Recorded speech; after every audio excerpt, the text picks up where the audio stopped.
is Esther, Nabadda, and I'm a member of Healthy Women, Educated Women, and I'm here to demonstrate how to make homemade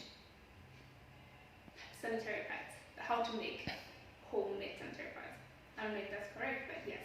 So as we discussed earlier in the slides, which are going to be made available for everyone, we discussed that before you choose the material that you're going to use for these pads, you have to consider a few things. First of all, the absorption. The material should be able to absorb as much fluid as possible. And then also the absorbent rate. It should absorb as fast as it can, like in a few seconds it should be able to absorb it, so it doesn't just like linger around. And another thing is it should not be toxic, because of course health comes first. We have to make sure that our girls are not exposed to other diseases that might come as a result of the stuff they use during the menstruation period. And also it should not be polluted. Like, it should be eco-friendly, especially when it comes to disposal. We need to look at materials that can decay. So for starters, I'm going to demonstrate using cotton and toilet paper. This is very common.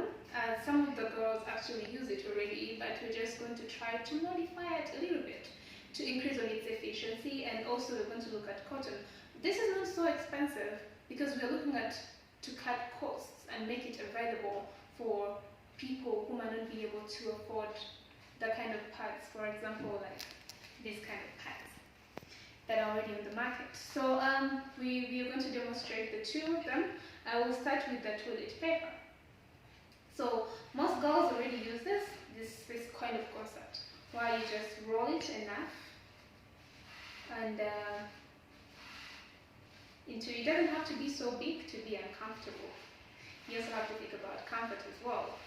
But so if you look at this, which is I can say traditionally being adopted by so many girls in developing countries, what they do is this, and then they wear it like this. But we have to look at the fact that not only is the absorption rate, the absorption capacity low, but also, you know, if you try to scrub, some of the materials can actually, it has some small particles that can be exposed to the bare of, like, the bare skin or the bare person, the bare overall of the lady. So not only that, let's first look at the absorption. If I poured this, okay, it's going to absorb, but in a few minutes, you can be able to have traces of this. The absorption rate is good, but we're going to have traces of this. So meaning that we need, it might not be able to take us for about 2 hours plus, 2 hours or 3 hours. So that is why we've thought of a concept where I don't have to roll another one, I can still use this one, where we can actually pack this material in a sock. This is an ordinary sock. You can just get yourself one pair that you can use for, if you're hygienic enough, if you know how to like soak it, you can as well iron it. Of course, there are some traditional irons which use charcoal, so you can still use it even in areas where there's no electricity. So, but for the sake of hygiene, it needs to be clean, really, really clean. So I pack this in our soap. Okay, sorry. Okay. All right.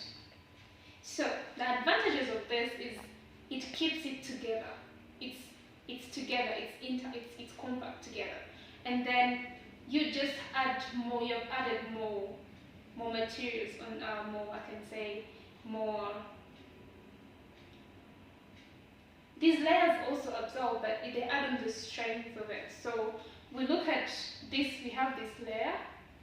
We have another layer, and more 2 layers here added on.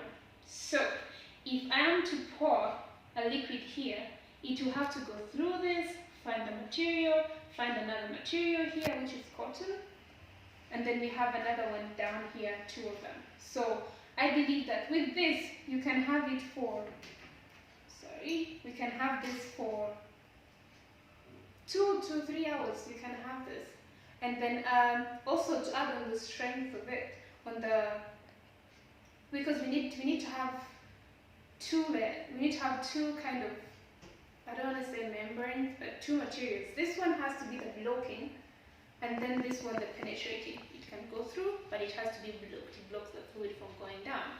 So we can add an extra mechanism, of course, which is this salt tip, the ordinary salt tip, where if I put this, okay, like this, before I pack it, I add an extra strength here. Okay, so when I pack this in my soak, then when the liquid comes here, it will not just flow out, it will be blocked from flowing, and you can have this for quite some time. And or you can actually just put this inside, and you just do this very fast. Okay, sorry, where you can just pack this normally into the soap.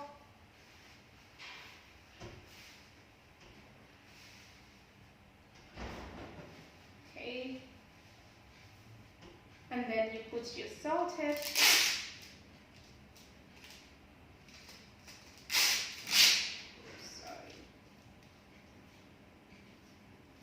Put your salt tip here,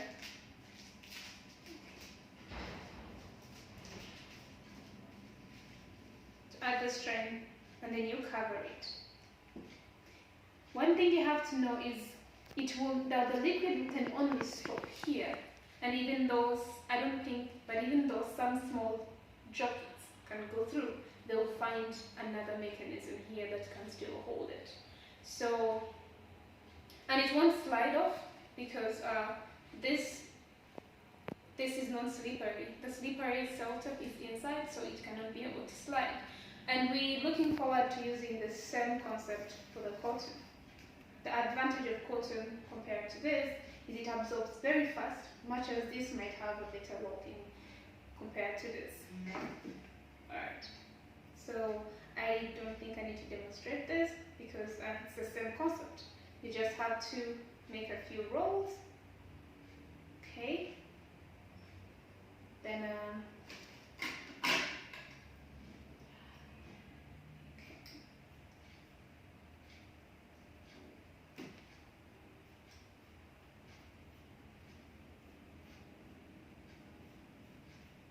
so you do the same, have a few rolls, and then you pack it in our soak, and then you still cover it, and yeah, you're good to go.